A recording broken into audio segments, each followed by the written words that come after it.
আজকে শুনুন, প্রশ্ন করেছে শ্রাদ্ধে মৎস্য দেওয়া যাবে কিনা। শ্রাদ্ধে সনাতন ধর্মে আগে কি দিয়েছে কি না দিয়েছে এটা জানি না, কিন্তু এই কলির যুগের জন্য শ্রীকৃষ্ণ চৈতন্য মহাপ্রভু শ্রাদ্ধে মাছ মাংস নিষেধ করেছেন। এখন দেখছেন হিন্দু মিডিয়া, চ্যানেলটি সাবস্ক্রাইব করুন। ভগবানকে না ডাকলেও ভগবান ডেকে লবে কোথায়, সেটা কি? সেটা হচ্ছে ষড়গোস্বামী, যাকে বলছি গোস্বামী 8 জন। ষড়গোস্বামীর নাম অনেকেই জানে, 8 জন গোস্বামীর নাম অনেকে জানে না। কি আপনারা 6 জন গোস্বামীর নাম শোনেন না বেশি? শ্রীরূপ সনাতন ভট্ট রঘুনাথ, শ্রীজীব গোপাল ভট্ট, দাস রঘুনাথ। আরো 2 জন গোস্বামী আছে, তিনরা এনাদের আগে কি সর্বপ্রথম বৃন্দাবনের মহাপ্রভুর নির্দেশে 2 জনকে পাঠানো হয়। তারা হচ্ছে লোকনাথ গোস্বামী আর ভূগর্ভ গোস্বামী। কোন গোস্বামী? লোকনাথ আর ভূগর্ভ। এই ভূগর্ভ গোস্বামী আর লোকনাথ গোস্বামী গুপ্ত, আর এই 6 জন হচ্ছে ব্যক্ত। এই 6 জনের মধ্যে বিদগ্ধ ছিলেন কে গো? সনাতন। কে ছিল? সনাতন গোস্বামী। সনাতন গোস্বামী কে ছিল জানেন তো? এনার নাম কি ছিল জানেন? সনাতন তো পরে নাম হয়েছে, মহাপ্রভু কৃপা করে দিয়েছে। এর নাম ছিল সাকর মল্লিক। নাম কি? সাকর মল্লিক। এর আদিঅন্ত জন্মভিটা কোথায় জানেন? এই রূপ সনাতনের আদিঅন্ত জন্মভিটা কোথায়? হ্যাঁ, এই একজনের কথা সত্য, এই বরিশালে। পৈতৃক ভিটা কোথায়? বরিশালে। এই সনাতন ছিল হোসেন শাহের আমলে। আমরা এখন যাকে কেশিয়ার বলি, কোষাধ্যক্ষ বলি, আর তখন বলতেন অর্থমন্ত্রী। তাহলে একজন অহিন্দু, একজন মুসলমান রাজত্বকালে একজন হিন্দুকে অর্থমন্ত্রী করা মানে কি? সে কতটা বিশ্বাসস্থ। কি বিশ্বাসস্থ না হলে কি সম্পূর্ণ অর্থের দায়িত্বটা কি তার কাছে দেবে? দেবে বাবা? দেয় না। সনাতন গোস্বামী বড়, রূপ হচ্ছে বয়সে ছোট, কিন্তু রূপ গোস্বামী মায়ার বন্ধন এবং অর্থের বন্ধনকে কেটে অনেক আগেই চলে গেলেন শ্রীরাম বৃন্দাবনে মহাপ্রভুর পরশ পেতে, এবং মহাপ্রভুর নির্দেশে বৃন্দাবনে চলে গেলেন।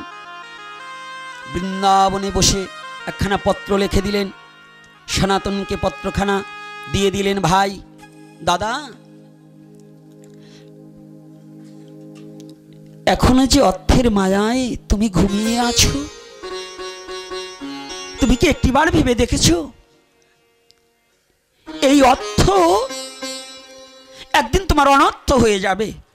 একমাত্র পরমার্থ হিসেবে আমার গৌর হরি যে মধুবাকা হরি নাম এনেছে, এই নাম ভিন্ন পরমার্থ হবে না।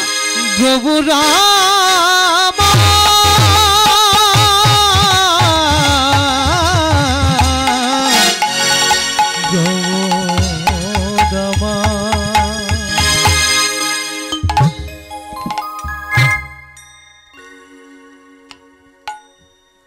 পত্রখানা পেয়েছে, একই চমকে উঠেছে। আমার ভাই নিচে লিখেছে, দাদা এখনো সময় আছে, যদি পারো একটিবার প্রেমের অবতারী দয়ার ঠাকুর গৌর হরির চরণে এসে আত্মসমর্পিত চিত্ত করো। সনাতন সেই হতে উন্মাদ হয়ে গেলেন, পাগলের মতো আচরণ করতে লাগলেন।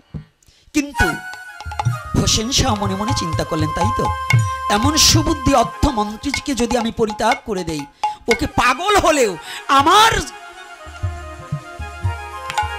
এই রাজপ্রাসাদের মধ্যে আটকিয়ে রেখে ওর বেতন দেবো, তথাপি ওকে কখনো ছেড়ে দেব না। লোককে কিন্তু কেউ ছাড়তে চায় না, বিশ্বাস্ত লোক। কিন্তু সনাতন তো পাগল হয়নি, সনাতন নামে পাগল হয়ে গেছে। সনাতন মহাপ্রভুর নাম শোনার সাথে সাথে আজ উন্মাদ হয়ে গেছে। পাগল কয় প্রকার বোঝেন তো?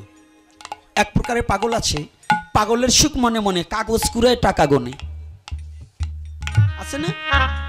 একটা ভাবের পাগল, একটা লাভের পাগল, একটা প্রেমের পাগল, আর একটা বাজে কথার পাগল, আছে কি না? আর একজন পাগল আছে পাও লম্বা মাথা গোল, তারেও কয় লোকে বলে পাগল। আর একজন পাগল আছে কিছু পাইয়া করেছে গোল, তাকেও লোকে বলে পাগল। সে সদাই বলে হরি বল হরি বল হরি বল হরি বল। এটাও পাগল।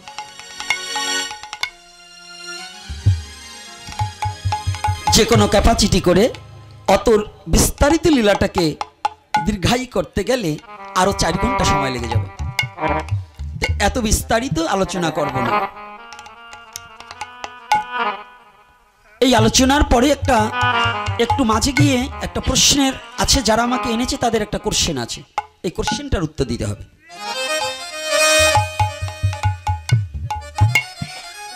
সনাতন গোস্বামী যখন পাতরা পর্বত পার হয়ে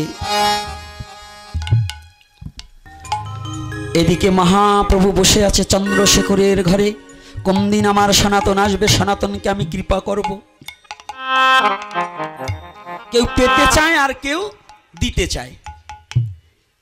রাধে রাধে। ভগবান নেমে আসে করুণায়, আর ভক্ত উঠে সাধনায়।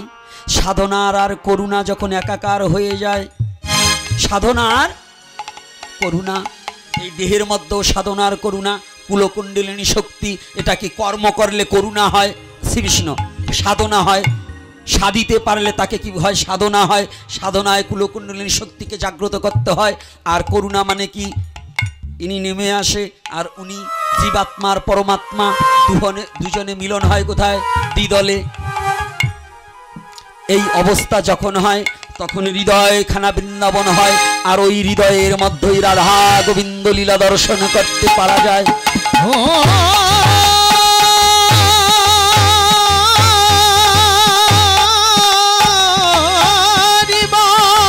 সবাই জানে না, সবাই বোঝে না, যে করে সে জানে, যে করে না সে বোঝে না, সে জানে না। এইবার যখন গৌরহরি বসে আছে, কতদিনে আমার সনাতন আসবে গো?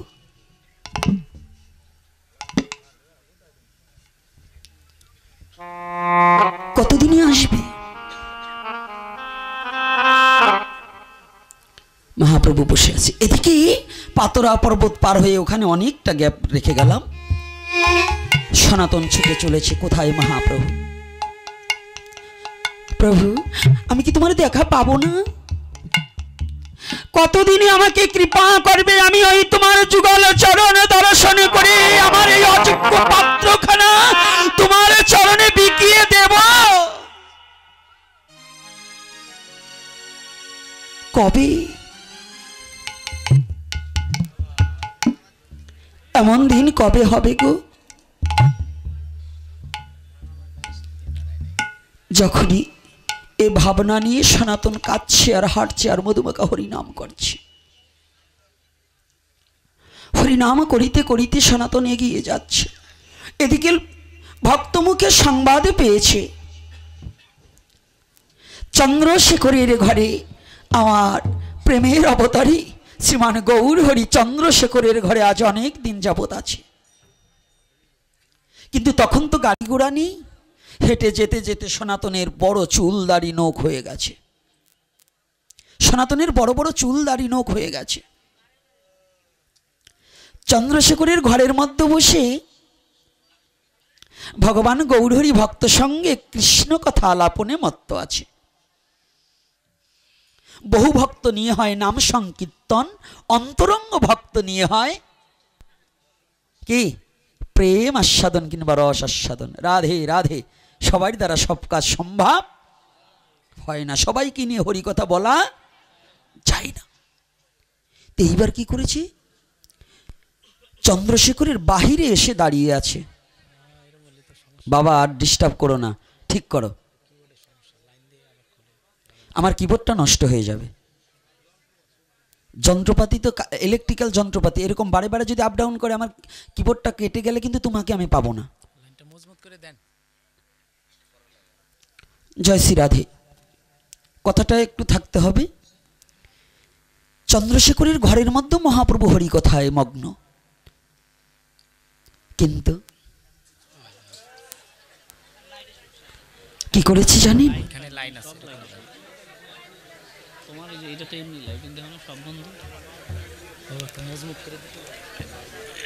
বাইরের প্রান্তে অদূরে দাঁড়িয়ে আছে সনাতন, করজোরে করজোরে দাঁড়িয়ে আছে।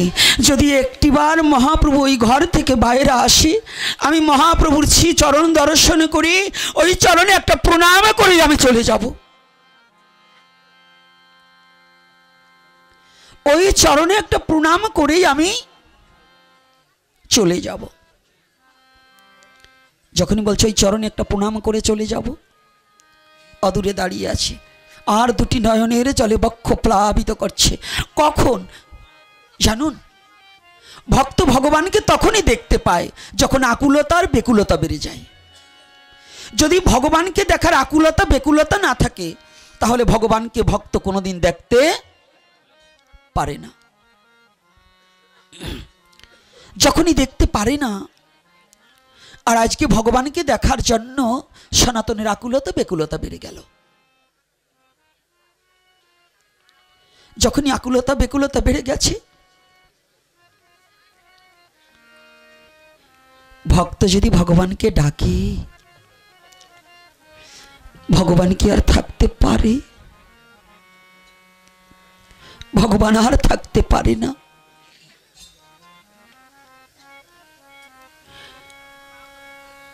বৎস যদি গাভীকে হাম্বা রবে ডাকে, গাভী যত দূরে থাকুক না কেন, গাভী যেমন ছুটে বৎসের কাছে এসে অভয় বাণী দান করে, ভক্ত যদি ভগবানকে নির্বিকারে প্রাণে খুলে ভগবানকে যদি কেউ ডাকিতে পারে, ভগবান আর থাকিতে পারে না।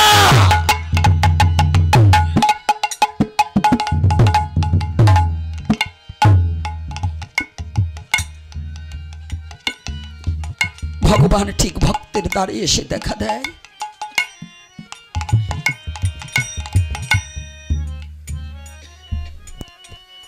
তদ্রূপ আজ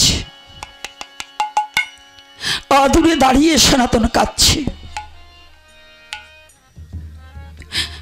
ঘরের ভিতর থেকে মহাপ্রভু চন্দ্রশেখরকে ডাকছে, চন্দ্রশেখর বাবা, তুমি একটা কাজ করো, আজ তোমার পরম ভাগ্য, তোমার ঘরের দরজায় দেখো একজন বৈষ্ণব এসেছে। আমরা তো বৈষ্ণব শুধু মালা তিলক এবং বেশে চিনি, কিন্তু আজকে দেখুন মহাপ্রভু কি বলছে, চন্দ্রশেখর কি বলছে, তোমার ঘরের দরজায় একজন বৈষ্ণব এসেছে। কিরে বাবা, কারেন্ট কি হয়েছে? একটু ব্যস্ত করো বাবা, একটু ব্যস্ত করো। এইবার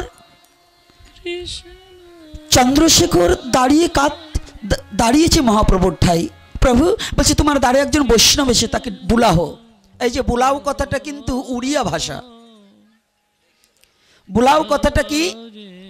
উড়িয়া ভাষা। বুলাও কথাটা কিন্তু এবং ফার্সিতেও ব্যবহার করে অনেক সময়, কিন্তু বুলাও কথাটা হিন্দুর নয়, এটা নয়, শাস্ত্রে উল্লেখিত আছে বুলাহ। তাহলে বুলাও মানে ডাকো।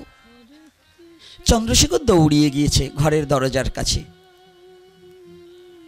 গিয়ে দেখে একজন দরবেশ দাঁড়িয়ে আছে, মুখে কোনো কথা নেই, চোখের জল অবিরল ঝরছে।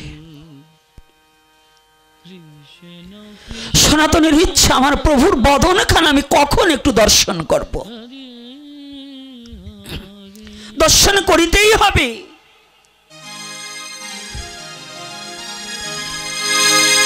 চন্দ্রশেখর গিয়ে কোনো বৈষ্ণবকে না দেখে, চন্দ্রশেখর ভেবেছে মালা তিলক বুঝি এটাই বৈষ্ণবের লক্ষণ। চন্দ্রশেখর দৌড়িয়ে গিয়ে বলছে, না না প্রভু, আমি তো কোনো বৈষ্ণব দেখিনি। চন্দ্রশেখর, তাহলে কাকে দেখেছো? আমি ওখানে একজন দরবেশকে দেখেছি। চন্দ্রশেখর, তুমি যাকে দেখেছো না দরবেশ,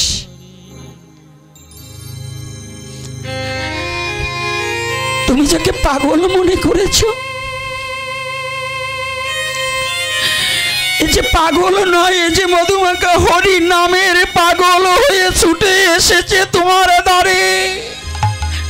এ যে সাধারণ কোনো মানুষ নয়।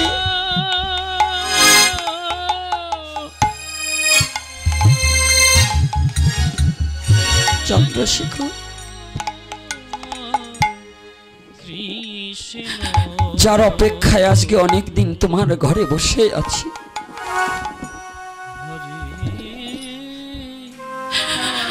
যার অপেক্ষায়, যাকে আমি দেখার জন্য বসে আছি।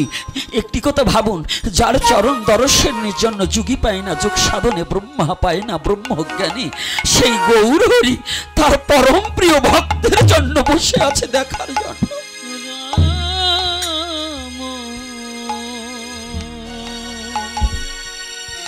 বসে আছি।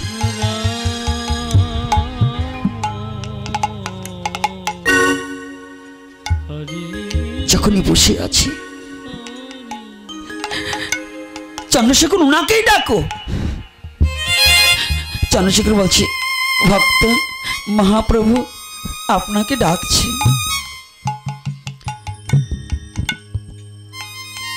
সনাতন কাঁদছে, প্রভু আমি তোমাকে ভুলে গেলেও তুমি আমাকে ভুলোনি। আমি তো ভুলের মাঝে পড়ে তোমায় ভুলে বসে আছি, তুমি যে আমাকে ভুলোনি দয়াময়, আজও তোমার আমার কথা মনে আছে। মনে আছে তুমি আমাকে ভুলোনি প্রভু।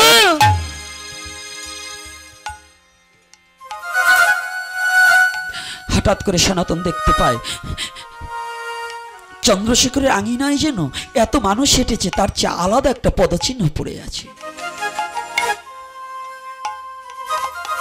সে পদচিহ্নটা কি?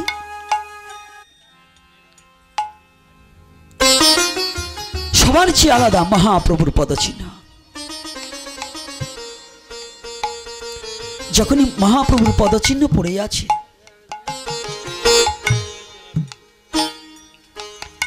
মহাপ্রভুর পদচিহ্ন যখনই পড়ে আছে, চন্দ্রশেখরের আঙিনায় সনাতন ভাবলেন, আর তো জীবনে আমার এই সৌভাগ্য নাও হতে পারে। ওই মহাপ্রভুর পদচিহ্ন দেখে ওই পদধূলি সনাতনের সর্ব অঙ্গে লেপন করছে। যখনই লেপন করেছে, হঠাৎ করে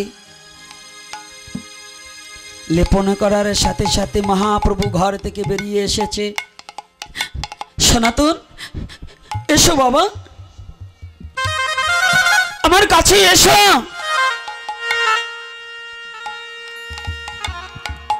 ভগবানকে সবাই ডাকছে, আর ভগবান ভক্তকে ডাকছে, আমার কাছে আসো। সনাতন পিছিয়ে যাচ্ছে, না না প্রভু তুমি আমাকে ছুঁয়ো না, আমি অস্পৃশ্য,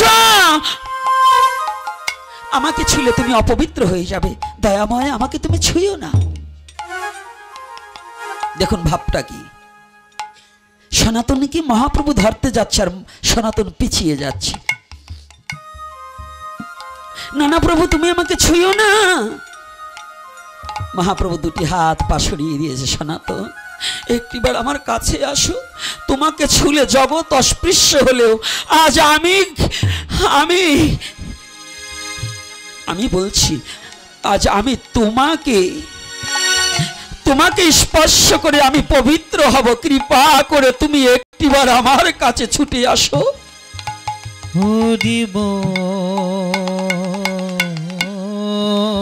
আজ আমি তোমাকে স্পর্শ করে আমি পবিত্র হব। সনাতন পিছাতে লাগলেন, মহাপ্রভু দৌড়ে গিয়ে সনাতনকে জড়িয়ে ধরলেন। সনাতন একটিবার আমার কাছে আসো, আজ যে আমি তোমার মতো ভক্তকে বক্ষে জড়িয়ে ধরে আমি ভগবান হয়ে পবিত্র হব, ভক্তের অঙ্গ পরশ করে আমি ভগবানে পবিত্র হব, তুমি আসো।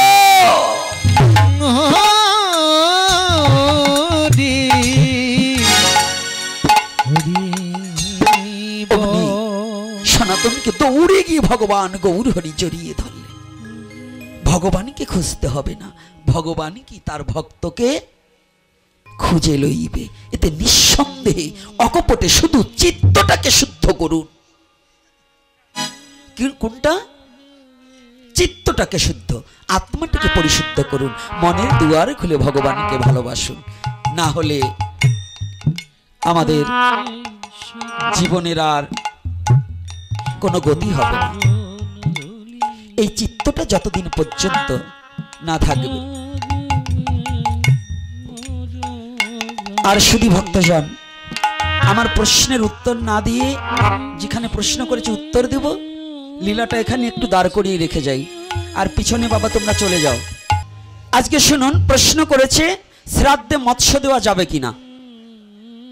আপনারা শুনতে চান কিনা? শুনতে চান কারা কারা? হাত তুলুন। শ্রাদ্ধে মৎস্য দেওয়া যাবে কিনা শুনতে চান কারা? শুনতে চাচ্ছেন তো? তাহলে যুব সমাজে ভালো করে চিনতে হবে, জানতে হবে। শ্রাদ্ধে সনাতন ধর্মে আগে কি দিয়েছে কি না দিয়েছে এটা জানি না, কিন্তু এই কলির যুগের জন্য শ্রীকৃষ্ণ চৈতন্য মহাপ্রভু শ্রাদ্ধে মাছ মাংস নিষেধ করেছেন। কথাটা বুঝতে পেরেছেন? আপনি অন্যদিন মাছ মাংস খান, এক টুকরো মাছের জন্য আপনার পিতামাতার প্রেতের শ্রাদ্ধ না করলে হয় না? প্রেতলোকে না পাঠালে হয় না? শ্রাদ্ধে যারা মৎস্য দেবেন তাদের পিতামাতার প্রেতের শ্রাদ্ধ করা হয়। পরমাত্মার কোনো শ্রদ্ধার সহিত কোনো কাজ করা হয় না, ভগবান বিষ্ণুর চরণে সে পিণ্ড পৌঁছাবে না। এজন্য আমি অনুরোধ করব, আপনাদের হিন্দু অধ্যুষিত এলাকা যেখানে সনাতনী ধর্ম আপনাদের বেশি আছে, হয়তো আপনারা জানেনও বেশি, শাস্ত্রও জানেন, আপনারা কৃপা করে অন্যদিন খান, কিন্তু মাতৃপিতৃ শ্রাদ্ধে মা বাবার উদ্দেশ্যে মৎস্যটাকে পরিবর্জন করুন। এটা আপনাদের চরণে সবিনয়ে প্রার্থনা। একজন বলবে ওই চেয়ারম্যানের বাপ মারা গেছে এজন্য নিরামিষ খাওয়াইছে, ওরা চালাকি করছে। আরে রাস্তা দিয়ে হাঁটা দিলে, রাত্রে হাঁটা দিলে কুকুরে অনেক ডাকে, কিন্তু সেজন্য কি পথ চলা বন্ধ করে? হ্যাঁ, যারা ভালো কাজকে পণ্ড করার জন্য দু একটা বদনাম বলবে, ওরা ওই কুকুরের ন্যায়, ওদের কথায় ভালো কাজকে বন্ধ করা যাবে না।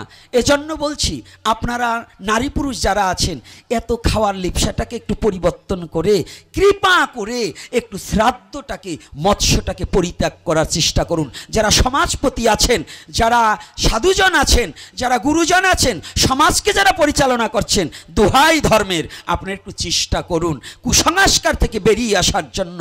আমরা সেদিন অন্তত একটু হরিনাম সংকীর্তন করে, একটু গীতা ভাগবত পাঠ করে, একজন মহাত্মা দিয়ে একটু ভোগ লাগিয়ে একটু প্রসাদ পাওয়ার ব্যবস্থা করুন। প্রসাদের যে একটু মাছ কিন্তু বড় নয়, একটু মাছ, শিয়াল হয়ে জন্মগ্রহণ করলেও মাছ খেতে পারবো, বিড়াল হয়ে জন্মগ্রহণ করলেও মাছ খেতে পারবো, কিন্তু শুদ্ধ ভক্ত না হলে প্রসাদ কোনোদিন কপালে জুটবে না। তাহলে একটু প্রসাদকে কেন বঞ্চিত হব? আপনারা অন্যদিন খান, মাছ খান, অন্তত একটু রবিবার বৃহস্পতিবার, যারা একেবারে না পারেন একটু রবিবার বৃহস্পতিবার, একটু একাদশীর 3 দিন, একটু সংক্রান্তর দিন, আর এই বিশেষ পর্বদিনে আর মাতৃপিতৃ শ্রাদ্ধে মৎস্যটাকে বর্জন করা যাবে না? ইচ্ছা করলে যায় না বাবা? হ্যাঁ যুব সমাজ, এই যুব সমাজ যদি এইটার বিরুদ্ধে কথা বলে, আমি বলে দিচ্ছি আস্তে দাঁড়ুন, বন্ধ হবে না মানে অনেক কিছু বন্ধ হয়েছে, অনেক কিছু হয়েছে। যুব সমাজের পক্ষে অনেক কিছু করা সম্ভব না হলে যুব সমাজ আইন করবে, যারা বলবে যে এটা দিতেই হবে ওনারাই কাজ করবে, তোমরা যাবাও না খাবাও না।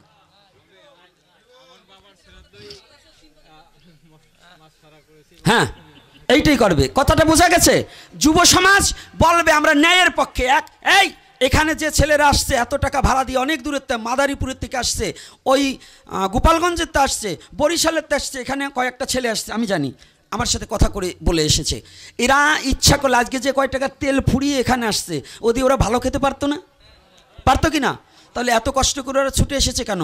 ওদের জীবনের আত্মজিজ্ঞাসা যে ওখানে গেলে পরে দুটো ভালো কথা পাবো, তাহলে ওদের ইচ্ছা শক্তি আছে, ওরা ছুটে এসেছে।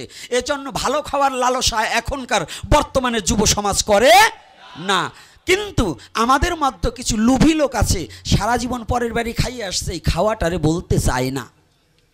এই খাওয়াটারে ভুলে সত্যকে প্রতিষ্ঠা করার চেষ্টা করুন, ধর্মকে প্রতিষ্ঠা করার চেষ্টা করুন, অধর্মটাকে ছেড়ে দেওয়ার চেষ্টা করুন। একটু খাওয়ার জন্য আমরা কেন সাধুগুরু বৈষ্ণবের চরণধুলি থেকে বঞ্চিত হব? হ্যাঁ, লালন সাইজি বললেন, কবে সাধুর চরণধুলি লাগবে? আমি বসে আছি আশা সিন্ধু কুলেতে সদায়। তাহলে এই যে কথাটা, তাহলে এই ভাবনাটা নিয়ে আমরা কেন এগিয়ে যাচ্ছি না? আর ওই যে কোশ্চেনটা বৃদ্ধ বাবা দিয়েছিল, ওটা হ্যাঁ? ও আচ্ছা আচ্ছা, যা বাবাকে আমি না বুঝে একটা কথা বলছি, বোধহয় বাবা কষ্ট পাবেন না। রাধে রাধে, অপরাধ ক্ষমা সুন্দর দৃষ্টিতে দেখবেন। হয়তো আমি ভাবছি প্রশ্ন, এই জন্য বলছিলাম। তাহলে যেটা হোক, আমাকে বাঁচিয়েছে ওটা দিয়েই। তো এইবার আমার পাগল একটা পকেটে করেই নিয়ে আসছে। তবে আপনাদের কাছে অনুরোধ করব, আপনারা যারাই আছেন চোখ কান খোলা রেখে চলবেন এবং নিজেরা নিজের ধর্মকে ভালোবাসতে শিখুন, অন্য ধর্মকে শ্রদ্ধা করতে জানুন। আর আজকে আপনি সরল হৃদয়ে যদি ভগবানকে ডাকেন, ভগবানকে ডাকতেও হবে না, আপনি কর্ম করে যান, ভগবান আপনাকে ডেকে নেবে কিনা? ভগবান ডেকে নেবে কিনা? বিশ্বাস আছে কিনা? তাহলে এরপরে যদি দেখা হয়, তাহলে বেশি বেশি আলোচনা করব। প্রসাদের ব্যবস্থা কি আছে? প্রসাদের ব্যবস্থা আছে, প্রসাদ না পেয়ে কেউ যাবে না। আর এই যে আমাদের বাইরে একটা প্রজেক্টর লাগিয়েছে, যদি ওই প্রজেক্টরের কাছের কোনো বাবারা যদি কোনো ভগবানের সেবায় কিছু দেওয়ার ইচ্ছা থাকে, ওখান থেকে তুলে এই আমাদের বাবাদের হাতে ধরিয়ে দিলেই হবে, আমরা পাবো। আর আপনারাও একটু, যত যুব সমাজ আছে, যুবকদের প্রতি আমি আহ্বান করছি এবং বৃদ্ধ বাবাদের প্রতি আহ্বান করছি, আপনারা সকলে স্ব ধর্মের প্রতি অনুগত স্বীকার করিয়া নিজের ধর্মটাকে বলবৎ রাখার জন্য নিজের ধর্মে যোগদান করার জন্য চেষ্টা করবেন। রাধে রাধে। আর স্বধর্মের বিধিবিধান মেনে চলার চেষ্টা থাকবে। আর আজকে মহাপ্রভু, এখন কোনো প্রশ্নের উত্তর হবে না, লিখিত ছাড়া কোনো প্রশ্ন আমি গ্রহণ করি না। আর আজকে একটু তুমি একটা গান গাবা। আজকে ভগবান গৌর হরি আর আমার সনাতন গোস্বামী মিলন হলো। আজকের মতো এখানেই হরিকথা বিশ্রাম রহিল।